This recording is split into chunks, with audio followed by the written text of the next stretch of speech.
கடவுள்னு ஒருத்தர் என்கிட்ட பேசணும்னு பல நாட்கள், பல மாதங்கள், சில வருஷமாய் தேடி தேடி தேடி ஓயில கட்டாயம் நான் பார்த்தாதான் என் தாகம் தீரும் என்று சொல்லி கடைசியில் அவனுக்கு ஆளுக்கு ஒரு கடவுளை சொல்றாங்க, எதுதான் கடவுள்னே தெரியல. கடைசியில் ஒரு முடிவுக்கு வந்தான். ஆனா கடவுள்னு ஒருத்தர் இருக்கிறார், அது யாருன்னு தெரியல.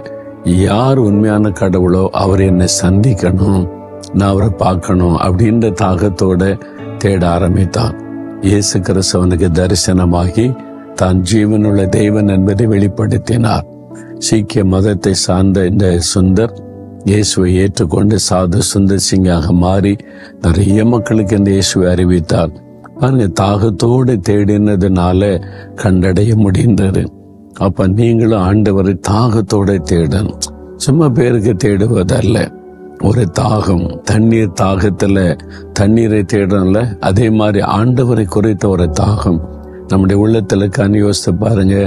அதனால் ஆண்டவரே, நான் உண்மை குறித்த தாகம் உள்ளவனா இருக்கணும் அப்படின்னு சொல்லி கேளுங்க. கர்த்தரே அந்த கிருபை உங்களுக்கு தருவார்.